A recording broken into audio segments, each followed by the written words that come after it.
Hey everybody. Happy Tuesday. Thursday? What is this? I don't know. February. Okay, it's February 4th, and we're back in lecture for Physics of Laboratory Techniques and Data Analysis, Physics 3310. Please go to the chat and tell me what is your karaoke song? When you go sing karaoke, or if you ever did, what song would you sing?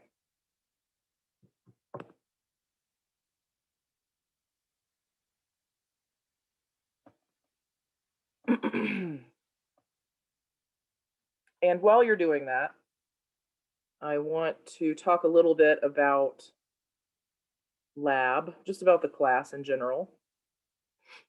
So let me give you a little background. Maybe I should have done this earlier. I'm sorry that I didn't think to do it. But of course, Dr. Chandra doesn't know the background of the class because he is brand new. So I want to talk a little bit about the background of the class 3310. So it's traditionally been a difficult class, like a time-consuming, lots of work class in the past. Pre-COVID, people taking this class would frequently, very commonly, have to go in outside of class time and go finish working on their lab work, like go to collect data or to figure out instruments or whatever. So I think you should all feel very comfortable with that idea. I mean, besides COVID, like, feel comfortable asking for extra time and expect yourself to need more time than what's allotted for the class time for getting all the data you might need for lab. Okay, stop sharing for a minute. So how many people, raise your hand, are doing the laser diffraction lab right now? Okay, it's like, or yeah, somehow indicate. Okay, and so overall, people who are doing that lab, has it been difficult to set up and take data?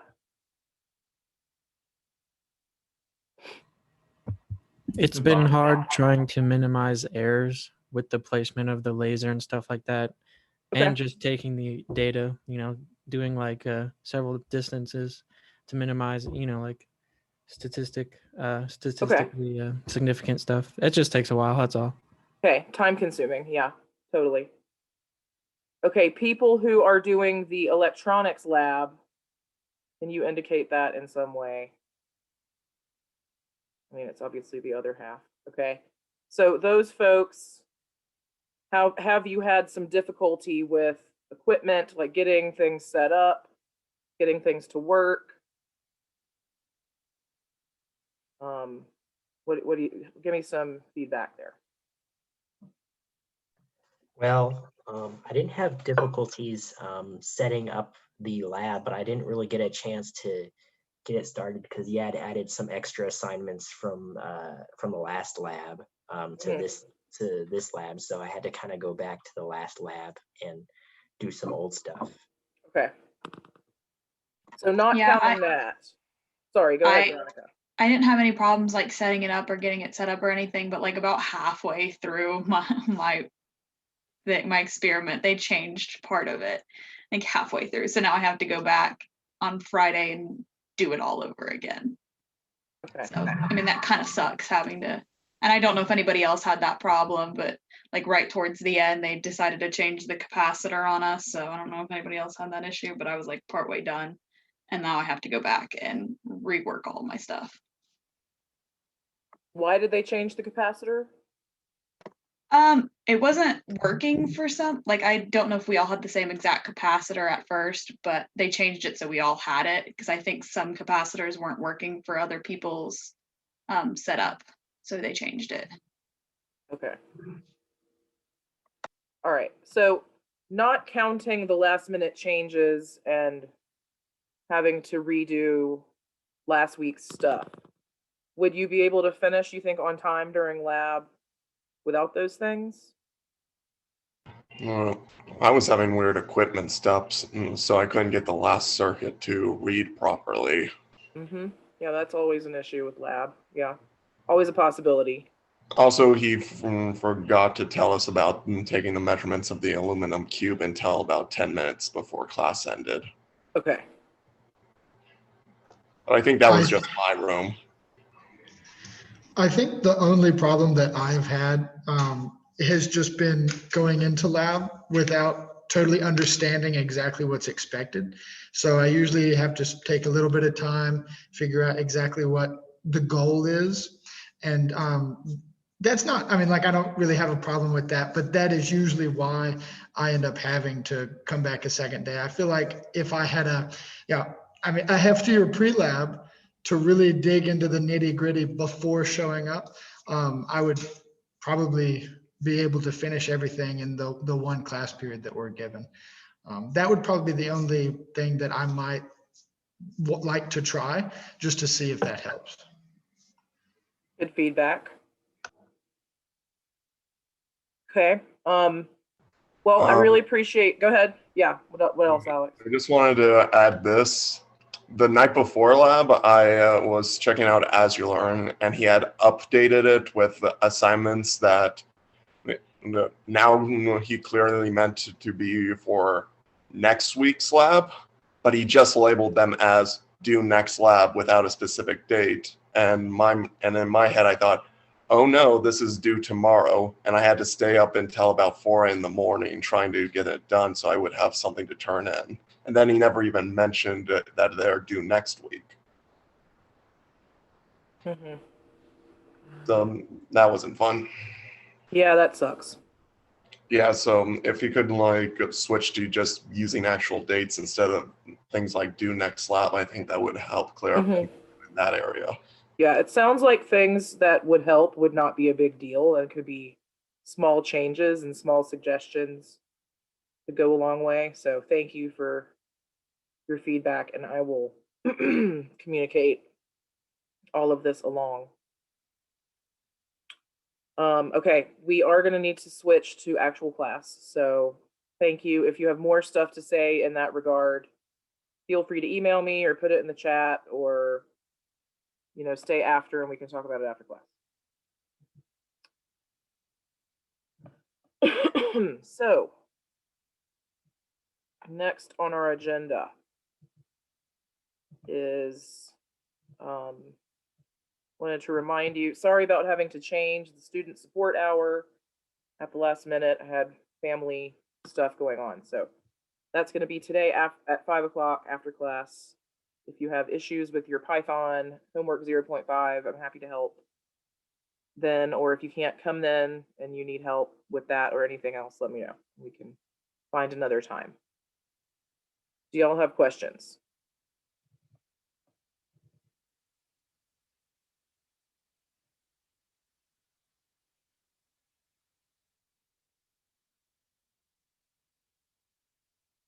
Okay, seems like there's no questions. So we will be, and there are people raising their hands still. I think you mean to not have your hands raised, Veronica and Ethan, like digitally. Okay. Excuse me. Alrighty, so propagation of uncertainty. This bit of knowledge is very, very, very utilized in senior seminar. So that's one really good reason to pay attention. But it also is it's useful, for your actual career. We want you to understand how to connect your original measurement uncertainties to your final calculated uncertainty.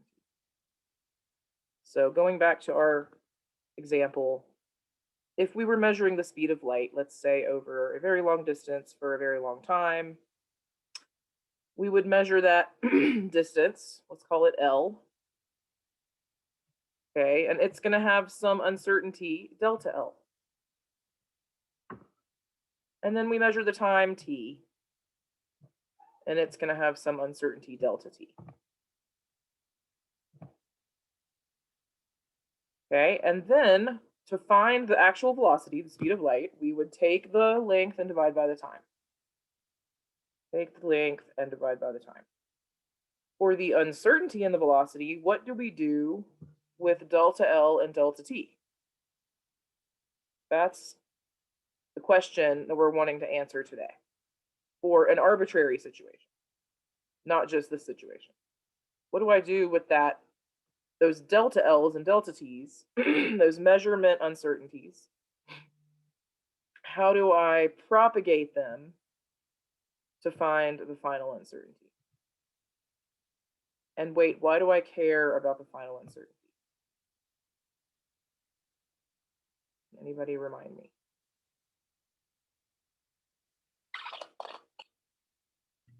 It shows us how much we could possibly be wrong by, or how far away from the actual measured value, or not measured, but the actual value.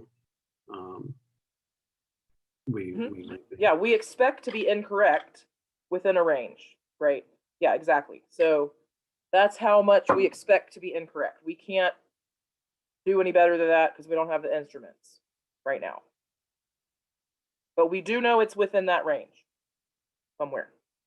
We calculated it. Yes. So it gives us an idea of how correct we are or how good our measurement is. Okay. Let's remember these uncertainties we discussed already.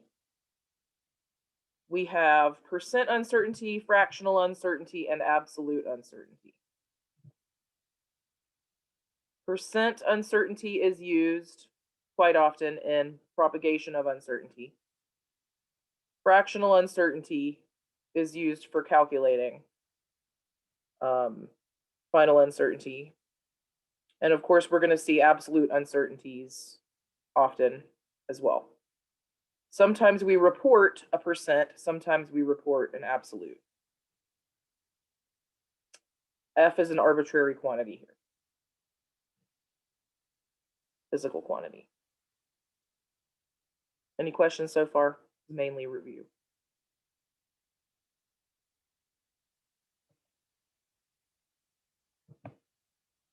Next. All right, when we do math with uncertainties, we have to make some assumptions, some math assumptions. So in this talk, measurements are going to be green, X, Y, Z, measured quantities, and Q is our final, in blue, is our final calculated thing. So we have a nice color theme to help us see things a little smoother here, hopefully. We are going to assume delta X, delta Y, delta Z, the uncertainties for X and Y and Z, are independent of each other and random.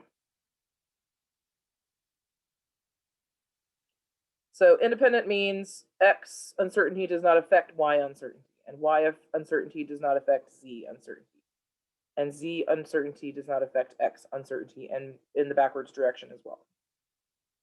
And then random means there's not like a pattern kind of situation occurring causing my error, causing my uncertainty, excuse me. All right. Let's get down to the math here. We're going to take our measured values, X, Y, and Z. And if we add or subtract them to get Q, our final calculated thing, like shown, Q is X plus or minus Y or plus or minus Z, then the uncertainty in Q is going to be square root of the sum of the squares of the individual uncertainties of X, Y, and Z. Okay, so that's our add and subtract rule for propagating uncertainties. All right. Here's another one. If we multiply by a constant, we take X, multiply by a constant to get Q. If we take Y and we multiply by a constant to get Q, same for Z, then Here's an example of that. Oh, I forgot to make that green. Sorry. If we have this case, then we can basically take this equation and take the differential of both sides. We have the differential of Q and the differential of B times X, and B is a constant, so we can pull that out. And in that case, if we consider a fractional uncertainty, delta Q over Q, or delta X over X, the B goes away. The B cancels. So it doesn't matter when we're talking about fractional uncertainties, it like disappears. That constant.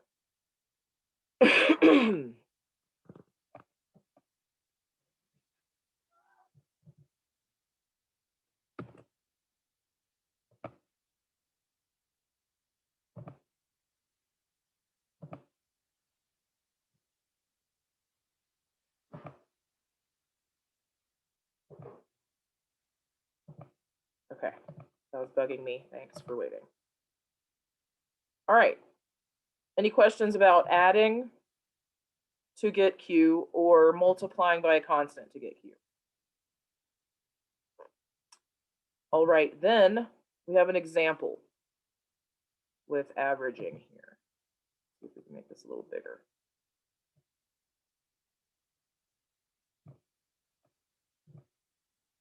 Okay, so let's say we measure 11.3 plus or minus 5 centimeters for X. We measure 12.1 plus or minus 5 centimeters for Y, and 13.6 plus or minus 5 centimeters for Z. And we want to find the average value Q, plus or minus the uncertainty in Q. So first we're going to calculate Q, the average of X, Y, and Z. Here's X, here's Y, here's Z, centimeters divided by 3, because there's 3 quantities. And we get 37 centimeters divided by 3 is 12.33 centimeters. I'm not going to worry about sig figs yet till the very end. I'm not going to like make that 3 go away because of sig fig rules. I carry all the numbers down until the end, and then I decide sig figs at the end. Okay, now I'm going to calculate delta Q using the 2 rules I just learned, where I'm multiplying by a constant and adding stuff together. When I add stuff together to get my Q, I add the sum of the squares of the uncertainties to get my uncertainty in Q. So I'm going to use this rule to take my uncertainty in X, my uncertainty in Y, my uncertainty in Z. I square each of those, I add them up, I take the square root, and I multiply by 1/3 to get the uncertainty in Q.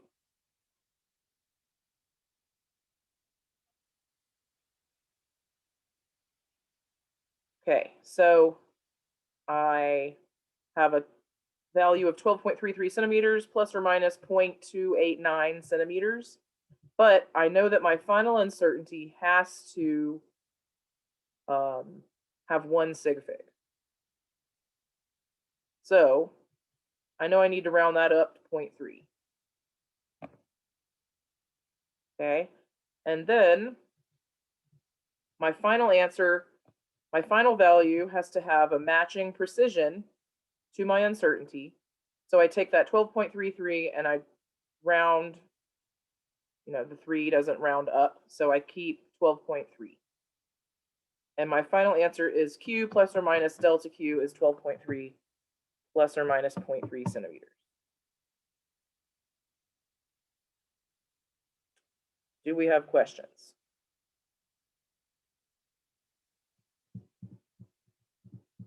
Why is it divided by 3? Because we're taking Q, let's go back up here.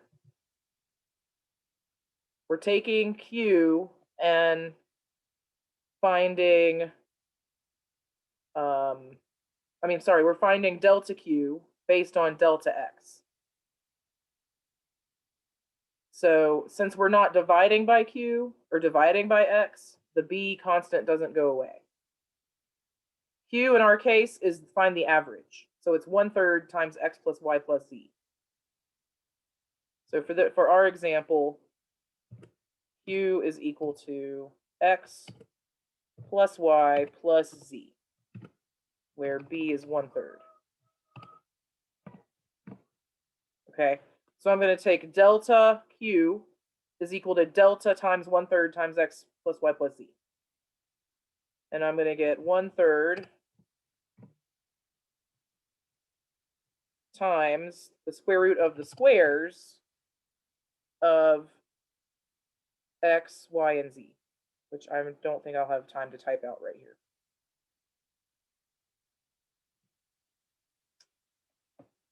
Okay. Does that make sense, everybody? I'm looking at your faces. Looks like we're good. Okay, I'm looking at thumbs up. All right. So since this is an absolute uncertainty that we're reporting, that's another reason why we have that, we keep that constant there. If the constant is in the original equation, then it carries through into the uncertainty, the absolute uncertainty.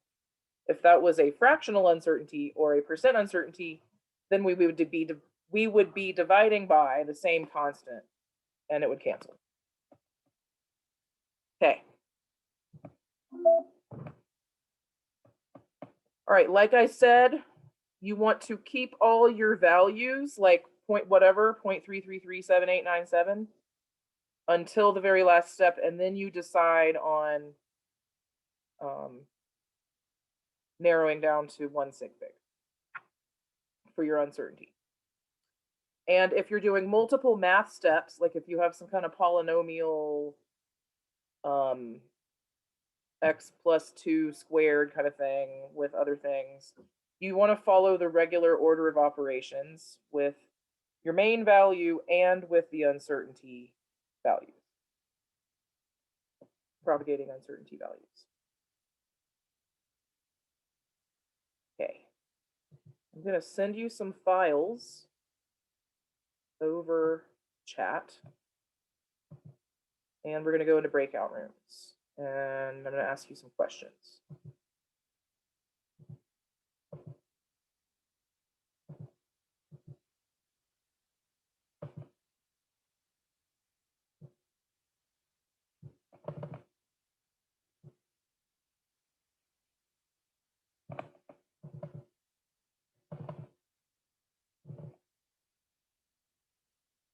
Okay, I'm going to, first of all, send you the example that I just did, like the slide, so you'll be able to refer to that.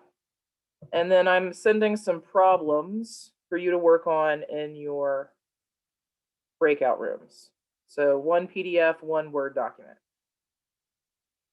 Okay, so also in the chat, here is the list of people and breakout rooms for you to go to.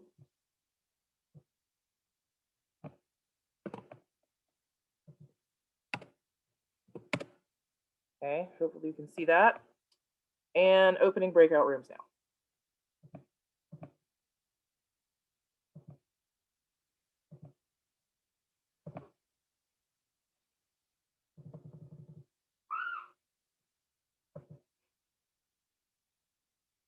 Okay, go.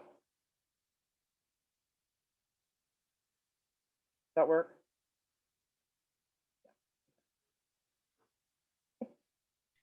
I can't see breakout room 5.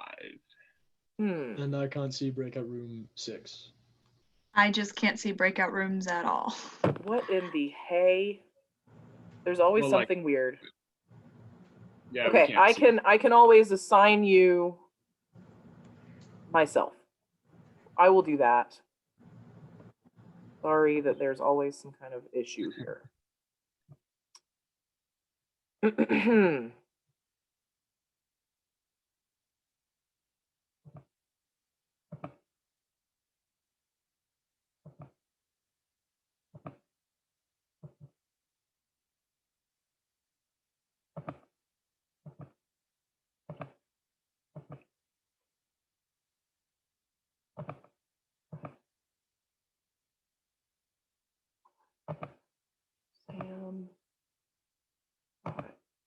Veronica. 3. Okay. Woo! Does that work? Veronica? Sam? Oh no. Yes. Jess? Okay.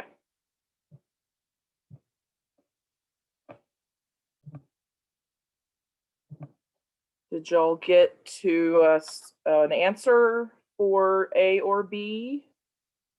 Yes, I see some nodding. Anybody want to give us their answer and show their work? I can always do mine. Well, if I turn off my screen share. I mean, turn off my background. But I'd like to see a student to show their work, please. I can volunteer for that. Excellent. Okay. Okay. So, what should I hold this up to? Oh, goodness. You guys see that all right? A little Yeah, bit? wait, hold on. Yeah, you go ahead. Sorry, go ahead. Okay. So the first thing I did is calculate the percent uncertainties of U and V, right? Because they're both 5%. And for U, I got 1.25, but I rounded that up to 2. And then for V, I got 0.5. Right, so then we calculated the best values of X. For A, we got 35 centimeters divided by 2, which becomes 17.5. And then for B, we got 7.5 in a likewise manner. And then we calculated the uncertainty, the absolute uncertainty for X, which we did 1/2 of square root of 2 squared plus 0.5 squared, which we got out to be 1 centimeter. And then from there, we rounded our X value to that precision. So 17.5 became 18 and 7.5 became 8.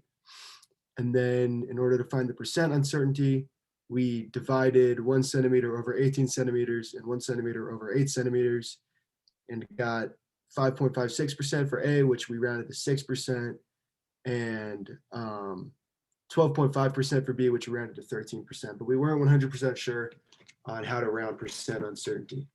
So that's one question we had. Mm-hmm. Yeah. Yeah, how many sig figs in your percent should you show? You mean like that kind of thing? Yeah.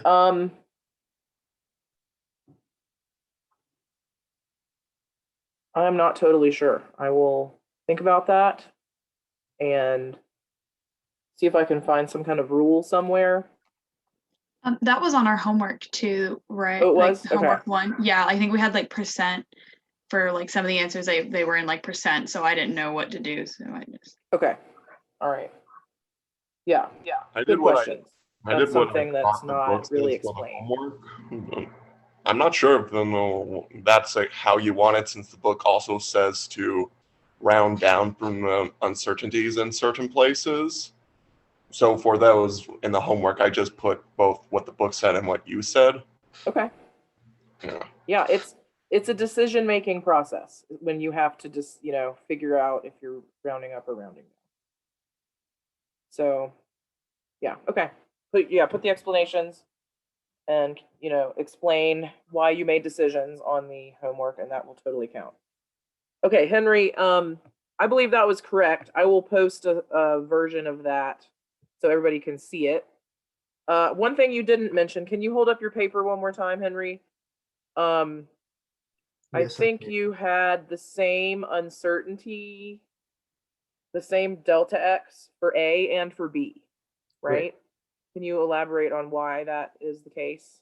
Yeah, so whether or not you're adding or subtracting U or V, the calculation for your uncertainty is going to be the same. It's always going to be the, you're multiplying by a constant and adding and subtracting your values. So it's going to be square root of all the values squared times whatever constant you're multiplying by.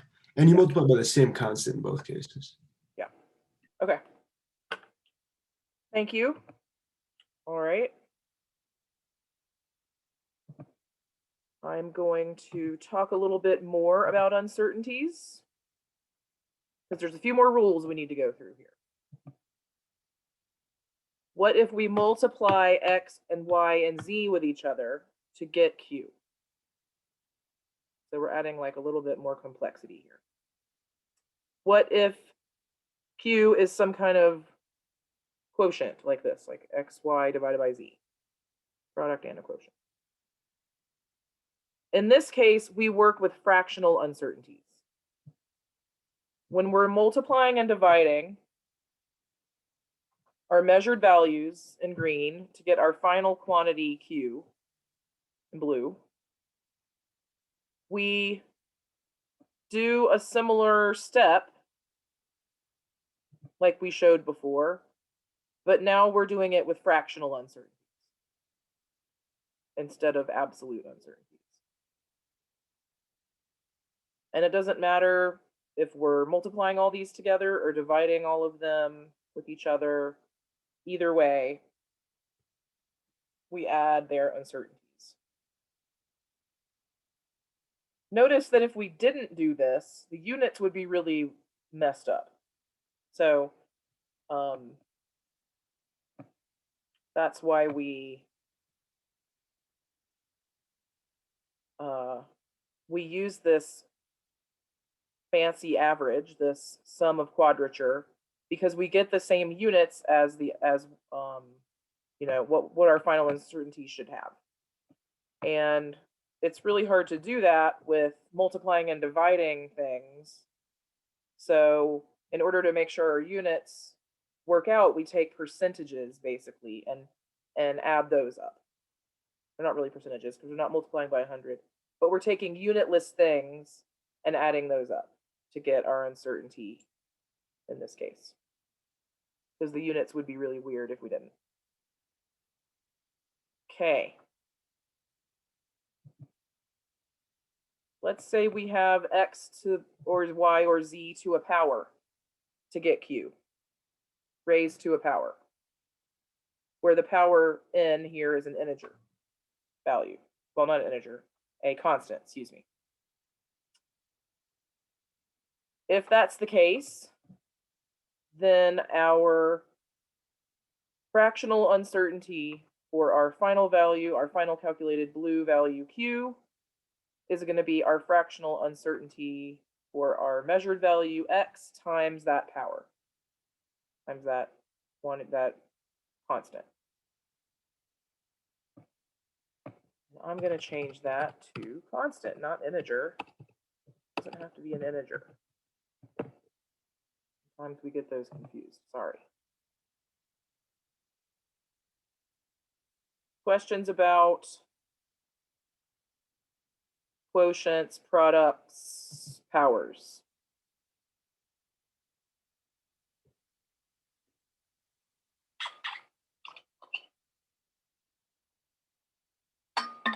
Okay, here comes a more complicated example.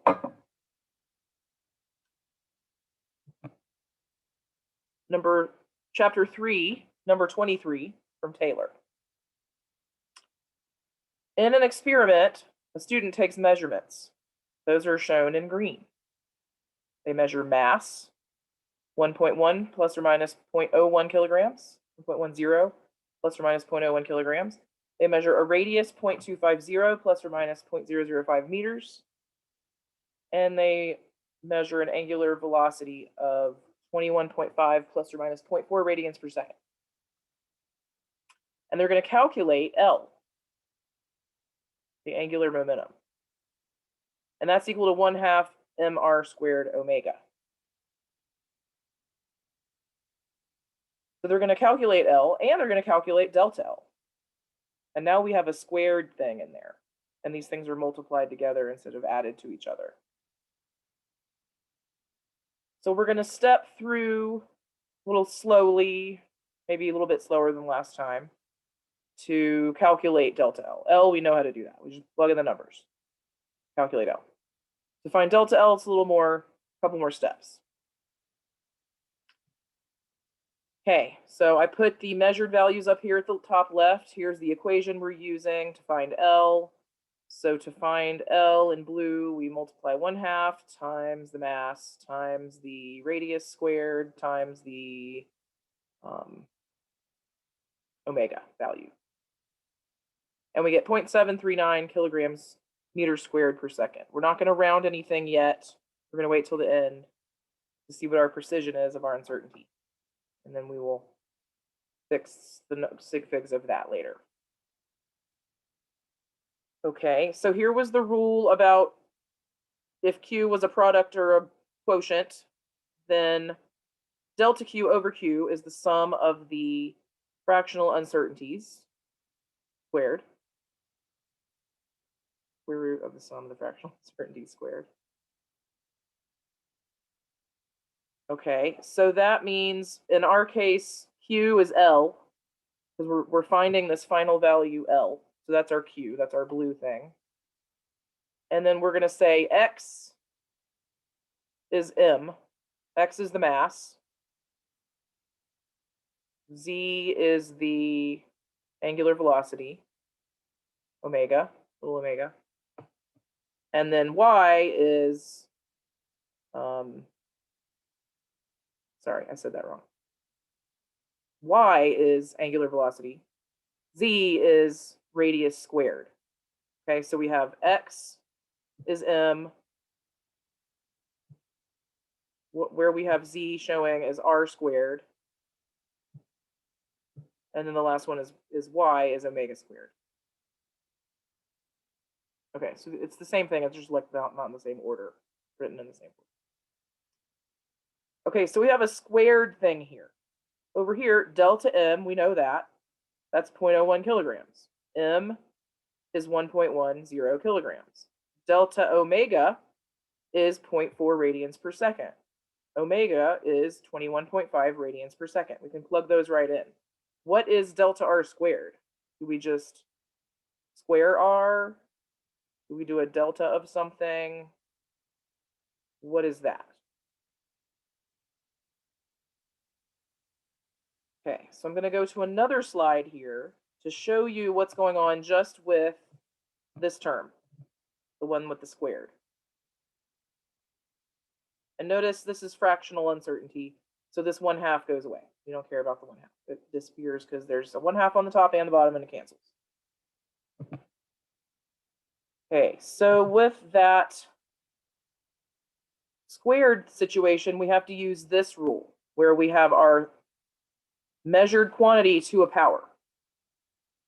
If Q is equal to a measured quantity to a power, then the fractional uncertainty, delta Q over Q, is equal to that power times the fractional uncertainty, delta X over X.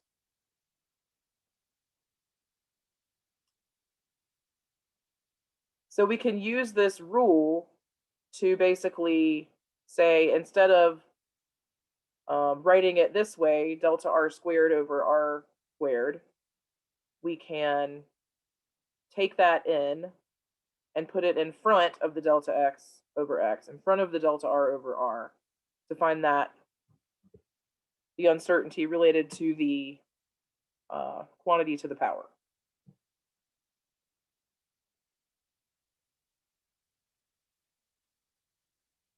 Okay, now we do have delta R, that was given, 0.005 meters. And we do have R, 0.250 meters. So we can find delta R over R, and we multiply by 2 to take into account that squared quantity.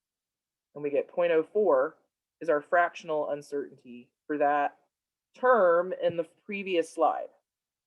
Okay, so that's, remember that 0.04. We're going to take that 0.04 and we're going to plug it in here. It's this fractional uncertainty inside the parentheses. Okay, and here we go.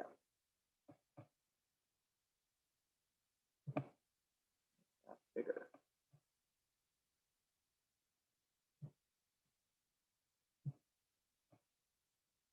Sorry, I'm trying to adjust my screen so you can see the whole thing here.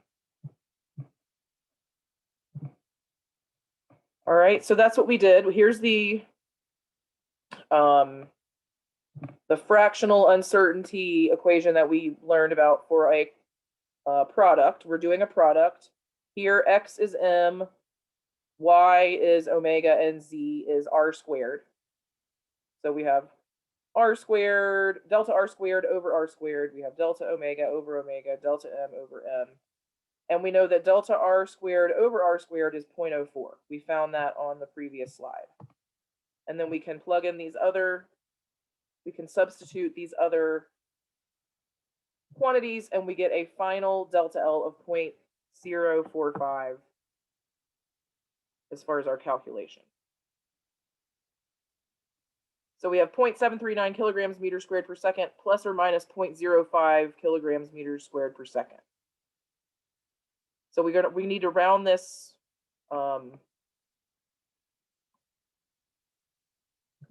to, I'm sorry, said that wrong.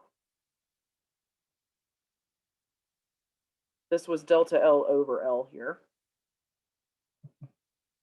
And once we calculate delta L, we get 0.033 kilograms meters squared per second.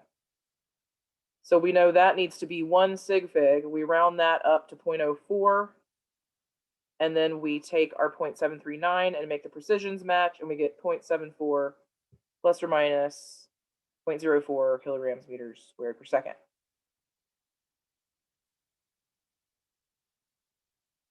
Okay. That is the end of that example. When we start next time, I'm going to put you right into breakout rooms and get you to work on your own problems that are similar to this example that we just did. And we don't have time to continue. Anything else?